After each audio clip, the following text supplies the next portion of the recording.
الحمد لله رب العالمين والصلاة والسلام على سيد المرسلين أبي القاسم محمد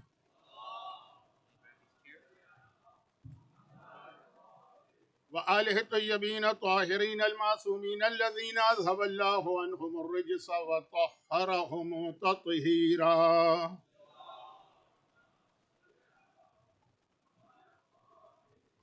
سيما على الإمام المنتظر والحجة الثانية شرجل اللهم له الفرج ولعنة الله على أعدائهم أجمعين. أما بعد فقد قال الله عز وجل في محكم كتابه الكريم: بسم الله الرحمن الرحيم.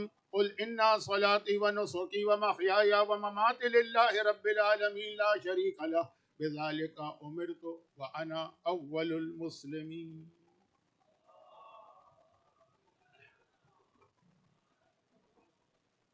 1448 ہجرہ کے ایام ازاں میں پہلے عشرے کی آج یہ 7ویں مجلس ہے، اور یہ مجلس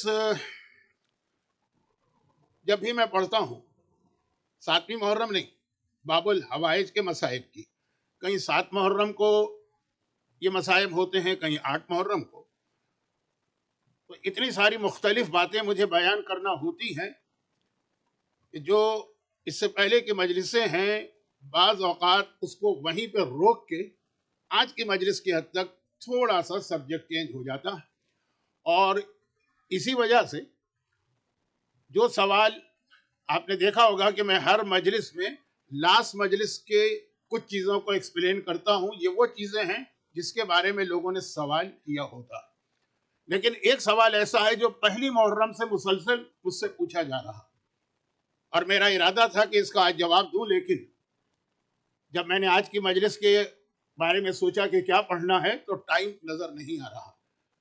صرف ایک اعلان کر رہا ہوں کہ آج جو کیو این اے سیشن ہے اس میں پہلا سوال میں وہی لے کے آ جاؤں گا. یہ میں اس لیے کہہ رہا ہوں کہ کم سے کم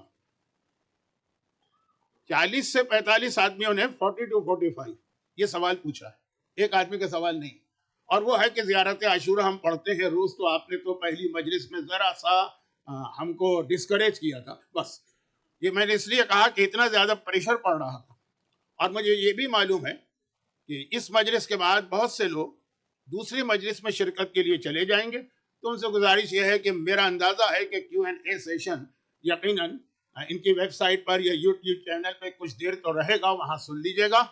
ان صلاتی و نسکی و محیایا، اس کا خلاصہ یہ تھا کہ اسلام کس چیز کا نام ہے. مولائے کائنات نے نہج البلاغہ کے آخر میں اسلام کی ایک ڈیفینیشن بیان کی. اچھا، نہج البلاغہ کے آخر میں ایک اور حدیث بھی ہے، وہ بھی میں ابھی کوٹ کروں گا کیونکہ وہ میرے آج کے ٹاپک کا اگلا حصہ ہے.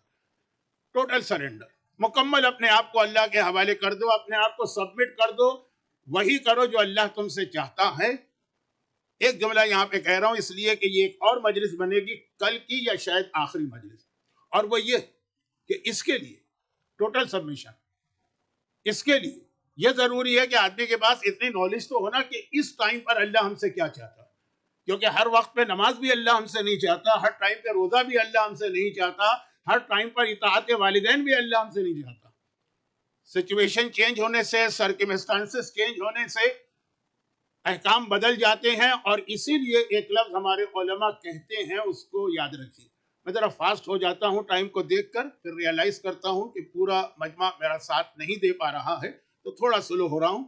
اور وہ یہ ہے کہ جتنی بھی یہ نماز روزہ جتنی بھی عبادت ہے، اس کو عبادت سمجھ کے کریں، عادت سمجھ کے نہ کریں. کبھی ایسا ہوتا ہے کہ یہ انسان یہ نماز وغیرہ کی اتنی اس کو پریکٹس ہوتی ہے بچپنے سے کہ اس کی ہیبٹ بنتی ہے عادت، اور عادت اسے کہتے ہیں کہ جسے اگر آپ چینج کریں گے تو آپ انکمفرٹیبل ہو جائیں گے. کسی کو ایک خاص وقت میں چائے پینے کی عادت ہے، اس کو چائے نہیں ملے گی تو پھر دنیا کے کسی کام میں اس کا دل نہیں لگے گا، وہ کام کر ہی نہیں پائے گا. اب میں مثالیں نہیں دے رہا ہوں، ٹائم نہیں. عبادت کو عادت نہ بنائیے، عبادت بنائیے. فرق کیا ہے؟ عادت وہ ہے کہ آپ کمفرٹیبل ہوں گے ہی نہیں اس کو چھوڑ کر، اور عبادت یہ ہے کہ نہیں جس وقت اللہ جس طرح سے آپ سے چاہ رہا. اب جیسے یہ نماز ہی ہے نا، یہ عادت نہ بنے عبادت بنے، اس لیے اللہ نے نماز کی حالتیں چینج کر دی. مثلا کچھ نمازیں آپ زور سے پڑھیں گے، کچھ آہستہ. یہ مردوں کو مسئلہ بتا رہا ہوں، لیڈیز کا نماز کا مسئلہ ذرا سا مختلف ہے. لیکن وہ مختلف مسئلہ ایک اور بہت اہم میسج دیتا ہے. بھئی مردوں کے لیے لازم ہے نا، واجب ہے. مغرب عشاء اور فجر کی نماز میں تفصیل میں نہیں جا رہا ہوں کہ الحمد واجب ہے، زور سے پڑھنا، رکوع آہستہ پڑھ سکتے ہیں، تفصیل کی ضرورت نہیں. بہرحال یہ نمازیں زور سے پڑھی جاتی ہیں، یعنی آپ کی آواز نکلے، اور ظہر اثر آہستہ پڑھی جاتی ہے. لیڈیز کے لیے حکم نہیں، وہاں کچھ اور مسئلہ. لیکن ان کا جو مسئلہ ہے وہ اس لیے ہے کہ عورت کا حجاب جو ہے وہ اس واجب مسئلے سے زیادہ اہم ہے. اور آج کی رات حضرت عباس کی رات ہے. حضرت عباس کا نام آتا ہے تو ذہن میں سب سے پہلے غیرت اور حجاب آتا ہے. اب اس کو میں موضوع نہیں بنا رہا ہوں فی الحال، کیونکہ اور بہت ساری باتیں ہیں، لیکن خواتین سے میری ایک ریکویسٹ ہے. اور اس میں ایک بات اور عرض کر دوں.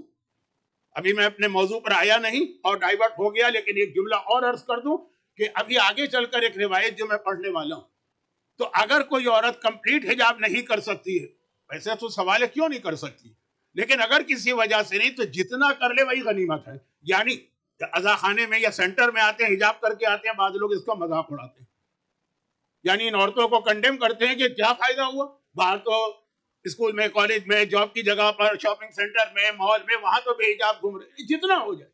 اور اس کی وجہ ابھی آتی ہے. تو ایسا نہیں ہے کہ اگر یہ حجاب کوئی عورت نہیں کرنا چاہتی ہے تو وہ اب عزا خانے میں بھی حجاب کر کے آ رہی ہے تو ہم اس کا مذاق اڑائیں. اور یہ باتیں، عورت کی بات تو اس لیے آ گئی کہ نماز کا مسئلہ آ گیا تھا اور حضرت عباس کا نام آ گیا تھا. ہمارے یہاں معصومین کے حوالے سے ایک القاب پڑھے جاتے ہیں نا، بہت بہت مشہور ہے. اس کو میں شروع کروں گا تو پھر ٹائم اور لگ جائے گا. لیکن صاحب دعوت النبویہ وصولت الحیدریہ والعصمت الفاطمیہ والحلم الحسنیہ وشجاعت الحسینیہ والصبر السجادیہ، ہر امام کا ایک ٹائٹل ہے نا. 12 امام تک بات پہنچتی ہے، لیکن بعض بزرگ علماء کہتے ہیں کہ اس میں ایک اور اضافہ کرو، والغیرت العباسیہ، اے خدا تجھے واسطہ عباس علمدار کی غیرت کا. اور غیرت کو انگریزی میں کیا کہتے ہیں مجھے نہیں پتا، آنر کہتے ہوں گے، لیکن آنر ذرا سی مختلف چیز ہے. غیرت عباس کا تقاضا یہ ہوتا ہے کہ مومن ہو کہ مومنہ صفحے ادا پر بیٹھ کر عہد کرے کہ حضرت عباس کو کبھی ہم جلال نہیں دلوائیں گے اور اپنے حجاب کو مینٹین کریں گے. واپس آ جاؤں اصل موضوع پر. عورت کا حجاب اتنا اہم کہ جس کی وجہ سے اس کے لیے تو مسئلہ بدل گیا، لیکن ہر ایک کے لیے تو مسئلہ ہے نا. کیوں کہ 2 نمازیں آہستہ پڑھو، 3 نمازیں زور سے پڑھو، اس لیے کہ یہ عادت ہیبٹ نہ بنے بلکہ عبادت بنے. ابھی اللہ نے کہا بولو، بول رہے ہیں. ابھی اللہ نے کہا خاموش ہو جاؤ، خاموش ہو رہے ہیں. اسی کا نام اسلام، اسی کا نام اسلام. ظہر اور عصر کی نماز آپ سفر میں جا رہے ہیں، آپ کی اگر ہیبٹ ہے 4 رکعت کی تو آپ کہا 2 رکعت پڑھو، تاکہ یہ ہیبٹ نہ بنے، عبادت بنے. وہاں 4 رکعت ٹورنٹو میں کیوں پڑھی تھی؟ اللہ نے کہا تھا اس لیے پڑھی تھی. اور آپ وینکوور گئے گھومنے کے لیے 2 کیوں پڑھی؟ اس لیے کہ اللہ نے کہا تھا. ہیبٹ نہ بننے پائے. نماز کے احکامات اس لیے بدلتے جا رہے ہیں. چلیں آپ نماز کی حد تک تو شاید آپ کی سمجھ میں میری اگزامپل نہیں آئی، لیکن روزے کی حد تک لوگ عمرے پہ جاتے ہیں رمضان میں. لوگ رمضان کے اندر، آج کل تو بہت بڑی مخصوصی ہو گئی ہے، 21 رمضان 19 رمضان مسجد کوفہ میں مولا کی ضربت اسی مسجد کوفہ میں لگی تھی. روزہ نہیں رکھ سکتے ہیں کیونکہ آپ کا اسٹیج 10 دن سے کم ہے. اب یہ کہ ایک تو ویسے ہی جس کو روزے کی ساری زندگی پریکٹس ہے، رمضان کا مہینہ ہے روزہ نہ ہو تو چلو یہاں سے ریاض گئے وہاں روزہ نہیں رکھا تو اتنا فرق نہیں پڑے گا، سبھی لوگ کھاتے پیتے ہیں. لیکن مکے میں، مدینے میں، کربلا میں، نجف میں، اور وہاں گئے کام ہی عبادت ہے اور وہاں روزہ نہیں رکھنا دل نہیں مانتا بہت سے لوگوں کا، مسافر کا روزہ. لیکن اسی لیے کہ یہ عادت اور ہیبٹ نہ ہو بلکہ یہ عبادت ہو.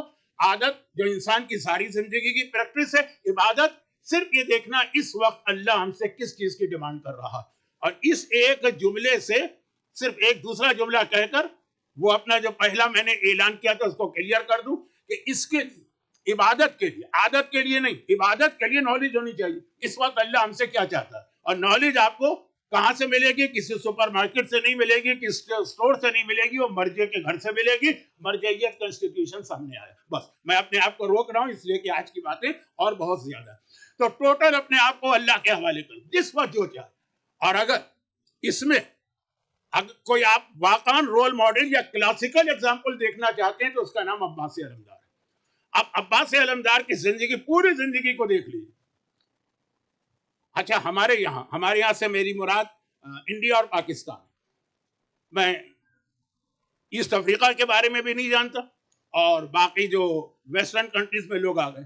حضرت عباس کا غصہ بہت مشہور ہے، نعوذ باللہ لفظ اچھا نہیں ہے، اس لیے احترام کے لیے کہتے ہیں جلال. ایک لفظ استعمال ہوتا ہے جلال، لیکن اس کا مطلب وہی. اور حتیٰ یہ کہ خود آپ عراق میں بھی جائیں گے، وہ مولا سے اتنا نہیں ڈرتے ہیں، وہ امام حسین سے اتنا نہیں ڈرتے. حضرت عباس جلال. حتیٰ یہ کہ صدام کے زمانے کے کتنے واقعات ہیں کہ اس کے ظالم ترین بادشاہ بھی آپ علی کا اور حسین کا واسطہ دیتے رہیں، مذاق اڑائیں گے، عباس کا نام لیں گے ایک دم سے، ظالم جو اس کے سپاہی تھے. تو خلاصہ یہ ہے کہ بہت اچھا. اب اتنا زیادہ حضرت عباس کے حوالے سے مشہور ہو گیا. یہ بھی دیکھیے ہمارے ہاں کتنی ایک اپنی طرف سے دین کو سمجھنے کی غلطی. ایک صاحب آئے کہنے لگے کہ مولانا میری بیٹی شادی شدہ ہوگی، بہت مصیبتیں پریشانیاں، تو کسی نے مجھے مشورہ دیا ہے کہ تم نے اس کا نام زینب رکھا ہے، نام چینج کر لو. زینب نام کا مطلب ہی مصیبتیں ہوتی ہیں. اتنا اچھا نام، اتنا برکت والا نام، جو مولا اپنی بیٹی کا نام رکھے. لیکن کہا نہیں، جب زینب نام ہوگا نا تو میرا بیٹا بیمار رہتا ہے، لوگوں نے کہا نام بدل لو، تم نے اس کا نام سجاد رکھا. سجاد کا مطلب ہی بیماری. عباس، اب میرا بچہ بہت ہائپر ہے، بہت ہائپر ہے، ذرا سی بات پہ غصہ کرتا ہے. لوگوں نے کہا تم نے غلط نام رکھا ہے، نام چینج کرو، عباس نام نہیں رکھو. اس کا نام عباس ہے. دیکھیں کیسی حماقت اور نان سینس اور بے وقوفی والی باتیں چل رہی ہیں. لیکن اس کے اندر بات میں جناب زینب اور چوتھے امام کی طرف نہیں لے جانا چاہ رہا، جناب عباس کا جلال. لیکن آپ دیکھیں کہ پورے کربلا کے واقعے میں کتنے ایسے موقع ہیں کہ واقعاً اگر عباس میں اتنا ہی غصہ تھا تو تلوار نکالنا چاہیے تھی. ایک بار بھی تلوار نہ نکالے جب تک کہ آقا حسین کا حکم نہیں آیا. جیسا حکم آیا عباس نے مانے. اس کو کہتے ہیں ٹوٹل سرنڈر، ٹوٹل سبمیشن. جناب عباس کے حالات آگے چل کے میں بتاؤں گا. یہ تو میں نے شروع میں کہا کہ جو میرا موضوع چل رہا تھا مکمل اپنے آپ کو اللہ کے حوالے کر. اچھا، اب اسلام خالی ایک آرڈر نہیں دیتا ہے، پھر اس کا طریقہ بھی سکھاتا ہے.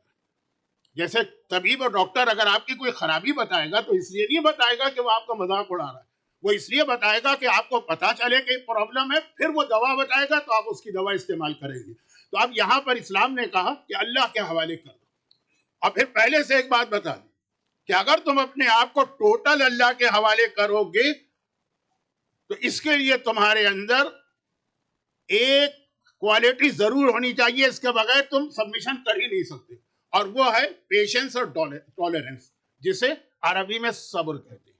صبر بہت اہم یہ چیز ہے، بچوں جیسا موضوع نہیں ہے، بلکہ قرآن کریم نے ہمیں ایک فارمولہ دیا کہ جب کبھی تمہیں کوئی پرابلم پیش آئے، اپنے پرابلم کو کیسے سالو کرو گے؟ وَاسْتَعِينُوا بِالصَّبْرِ وَالصَّلَاةِ، اللہ سے مدد مانگو. کون سی مدد؟ جو صبح و شام آپ ہر نماز میں کہتے ہیں اِيَّاكَ نَعْبُدُ وَإِيَّاكَ نَسْتَعِينُ، اے خدا ہم تیری مدد چاہتے ہیں. قرآن نے کہا اگر مدد چاہتے ہو وَاسْتَعِينُوا، وہی لفظ آیا بِالصَّبْرِ وَالصَّلَاةِ، تو صبر سے اور نماز سے مدد چاہو. مولا صبر کسے کہتے ہیں؟ امام نے کہا کہ روزہ.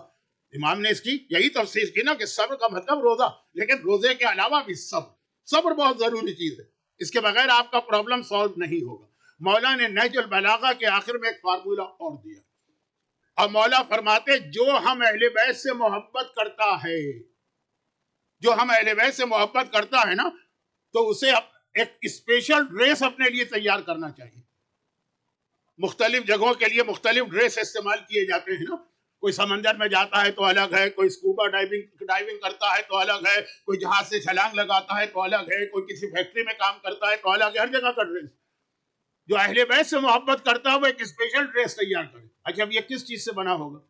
جیسے اگر کوئی ایسی جگہ کام کر رہا ہے جہاں آگ لگنے کا خطرہ ہے تو فائر پروف ہونا چاہیے. سمندر میں جا رہا ہے تو واٹر پروف ہونا چاہیے. اہل بیت سے محبت کرتے ہیں تو کون سا ڈریس تیار کرو؟ کہا صبر کا ڈریس تیار کرو. جب تک کہ تمہارے جسم پر صبر نہیں ہوگا تم اہل بیت سے محبت کر ہی نہیں سکتے. کرو گے لیکن وہ محبت جو ہے نا وہ مکمل نہیں ہو پائے گی، کیونکہ ہمارا چاہنے والا روزانہ ڈیلی کسی نہ کسی پرابلم میں مبتلا ہوگا، کبھی دشمن کی طرف سے، کبھی اس کے پرسنل پرابلم. تو یہ جو بہت اہم قرآن کریم شارٹیسٹ سورے کے اندر پورے قرآن کی سمری آ گئی. ایک ایسا سورہ ہے کہ پورے قرآن کی 6232 آیتیں، 6232 آیتیں اور 114 سورے اور 30 پارے، ان سب کی سمری ایک سورے میں آ گئی، وَالْعَصْرِ إِنَّ الْإِنسَانَ لَفِي خُسْرٍ إِلَّا الَّذِينَ آمَنُوا وَعَمِلُوا الصَّالِحَاتِ وَتَوَاصَوْا بِالْحَقِّ وَتَوَاصَوْا بِالصَّبْرِ، کہ جب تک کہ صبر نہیں ہوگا نہ ایمان رہے گا اور نہ ہی عمل صالح رہے گا، تو یہ اس کے بغیر انسان اللہ کے حکم کو مان بھی نہیں سکتا. دنیا کی ٹونٹنگ کا نشانہ بنیں گے آپ، ہر طرف سے مذاق اڑایا جائے گا. اور یہاں پر صبر کے حوالے سے ایک بات مجھے عرض کرنا ہے، اور وہ یہ کہ اس میں ایک چیز یاد رکھ لیں. اچھا، حضرت عباس کا صبر، میرا موضوع تو یہ تھا، اور لیکن میں دیکھ رہا ہوں کہ شاید ٹائم میرے ہاتھ سے نکل جائے تو جملہ ابھی سے کہہ دوں کہ اصل میں حضرت عباس کا صبر. لیکن اس سے پہلے رک کے ایک بات سنیے، اور وہ یہ، چلیں میں اپنی اب تک کی مجلس کو بھول جاتا ہوں، آپ بھی بھول جائیے. اب اس وقت سے میری مجلس شروع ہو رہی ہے، اس کا میں ٹاپک دے دوں، do you want to become a millionaire, اور if yes how to become a millionaire. Millionaire بھی اب کم ہے نا، اب تو ملینر بھی بہت ہو گئے، بلینر پہ چلے جائے گی. اور اس کا ایک اصول ہے، اور وہ اصول یہ ہے. اچھا، اب یہ ملینر اور بلینر کس حساب سے؟ یہ اس حساب سے ہے کہ ایک تو ہوتا ہے دنیا میں پیسے آنا، اور ایک ہوتا ہے آخرت میں پیسے آنا. یہاں کے ملین یا بلین بیکار ہیں کیونکہ وہ چھوڑ کر ہی جانا ہوں گے. مولا نے کہا نا کہ تم تو پیسہ بس جمع کر رہے ہو بعد والوں کے لیے، لیکن آخرت کا جو ملینر اور بلینر ہے. اب آ جائیے، کبھی کبھار آدمی کو ایک چیز چوز کرنا ہوتی، دو آپشن میں سے ایک آپشن لینا ہوتا ہے. دنیا کا پیسہ چاہیے یہاں ملینر بننا ہے، کہ وہاں کا پیسہ چاہیے وہاں ملینر بننا. ملینر تو میں اس لیے کہہ رہا ہوں کہ کوئی ٹی وی سے پروگرام آتا تھا، ورنہ بلین اور ٹریلین پہ آپ جائیے، یہاں یا وہاں. کبھی آدمی کو چوز کرنا مشکل ہوتا ہے، تو پھر کیا کرے گا آدمی؟ یہ سوچے گا زیادہ ضرورت مجھے کہاں. بہت ہی مشہور ایک روایت ہے جو میں بہت پڑھتا رہتا ہوں، ٹائم نہیں ہے کہ میں پوری تفصیل بتاؤں. خلاصہ یہ کہ بنی اسرائیل میں بہت ہی غریب فیملی تھی، لیکن بہت ہی پوائس بھی، تمام واجبات پہ عمل کر رہے ہیں، ہر حرام سے بچا رہے ہیں، تقوی کے اعلیٰ ترین اسٹینڈرڈ پر ہیں، لیکن باہر حالت بہت خراب ہے ان کی، اور وہ مسلسل دعا مانگ رہے ہیں. دعا نہیں چھوڑی، مسلسل. معصوم نے کہا نا کہ دعا کا مطلب ہے تم کسی کے دروازے کو نوک کر رہے. کینیڈا میں نہیں، یہاں تو اس وقت پولیس پکڑ لے گی، لیکن ہمارا انڈیا پاکستان کی بات کریں، اب وہ نوک کر رہے ہیں، فقیر آدمی کھڑا ہوا ہے، نوک کر رہا ہے، نہیں آپ نے توجہ دی، آپ کو نہیں دینا ہے اس سے کچھ، لیکن اتنا وہ نوک کر رہا ہے کہ آخر ایک وقت میں آپ فرسٹریٹڈ ہو کر اس کو کچھ دیتے تاکہ کسی طرح میرا دروازہ چھوڑ کے تو جائے. اسی طرح آپ کراچی کی سڑکوں پہ جائیے، جہاں ٹریفک سگنل یا ٹریفک لائٹ ہوگی، وہاں پہ آپ گاڑی میں بیٹھیں ٹک ٹک ٹک ٹک ٹک ٹک ٹک ٹک. تو خیر، اب امام نے مثال دی، دعا اسی کا نام، اللہ کے دروازے کو نوک کرتے جاؤ، نوک کرتے جاؤ، نوک کرتے جاؤ، حتیٰ یہ کہ اگر اللہ وہ چیز تمہیں نہیں بھی دینا چاہتا تو دے دے گا. اب میں نے پہلے سے ایک بات کہی دی تھی کہ ٹائم کم ہے، میں ذرا فاسٹ پڑھ رہا ہوں، تو اگر ورڈنگ میں کچھ آپ کو توہین پروردگار لگے تو مجھے معاف کیجیے گا. اب یہ لوگ دعا نہیں چھوڑی، غریب ہیں، ساری کوشش کر لی، تقوی، پرہیزگاری، دعا کر رہے، یہاں تک کہ ایک رات کو شوہر نے ایک سپنا دیکھا، ایک ڈریم، ایک خواب دیکھا، فرشتہ ہے، اور آنے کے بعد کہا کہ اگرچہ مرتے دم تک ٹل ڈیتھ تمہاری یہی حالت رہنا تھی، لیکن تم نے جو کنٹینیوس دعا کی تو اللہ نے تمہاری بک آف فیٹ کو چینج کر دیا، تقدیر بدل دی، لیکن ٹوٹل نہیں. اب جو تمہاری ریمیننگ لائف ہے، فار ایگزامپل مثلا اب تمہیں 20 سال اور رہنا ہے، خدا نے کہا آدھی زندگی تمہاری ایسے ہی گزرے گی اور آدھی اچھی ہوگی، بٹ چوائس تمہارا. ابھی شروع والے 10 سال تمہیں اچھے چاہیے، پیسے والے ملینر، یا بعد والے؟ اس نے کہا کہ یہ ڈیسیشن میں اکیلا کیسے لوں، میرے ساتھ میری وائف بھی زندگی گزار رہی ہے، اس کا بھی پرابلم ہے، اس سے مشورہ کروں گا. اب کیونکہ یہ شیطان کا خواب تو ہے نہیں، اللہ کا میسج ہے، فرشتے نے کہا میں کل دوبارہ آؤں گا. چلا گیا، پورا دن شوہر بیوی ڈسکس کرتے رہے کیا کرنا. کبھی دل میں خیال آتا تھا پیسے ابھی ملے تو ٹھیک ہے، بھئی جوانی میں ہی تو پیسے کا مزہ آتا ہے، بڑھاپے میں پیسہ ملا بھی تو کیا، نہ شراب پی سکتے ہیں، نہ گانا سن سکتے ہیں، نہ نامحرم کو دیکھ سکتے ہیں، نہ کوئی اور گناہ کر سکتے ہیں، طاقت ہی نہیں. تو پیسہ ابھی ملے، جوانی میں مزہ ہے نا پیسے کا، بڑھاپے میں تو ویسے ہی ایک بستر پہ جا کے. پھر خیال آیا کہ نہیں، جوانی ہے، طاقت ہے، شریر کے اندر اتنی شکتی ہے، گزارا کر لیں گے. بڑھاپے کے اندر جب کوئی ساتھ دینے والا نہیں ہوگا تب یہ پیسہ کام آگا. یہ آپشن کون سا آپشن لے. خیر اتنا ہی مجھے کہنا تھا، یہ روایت کا اتنا ہی سا بتانا تھا کہ کبھی آپشن سامنے رکھا جاتا ہے تو آدمی کو ڈیسائیڈ کرنا مشکل ہوتا ہے. لیکن مجھے پتا ہے کہ آپ فوراً کہیں گے کل کی مجلس میں کہ پھر کیا ہوا یہ کہ اگلی رات کو جب یہ سویا تو ڈیسیشن لے لیا شوہر بیوی نے، اور وہ فرشتہ آیا تو کہا کہ ہمیں پہلا جو ہاف ہے وہ ہمیں اچھا چاہیے، بعد میں گزارا کر لیں گے. اچھا، اور چونکہ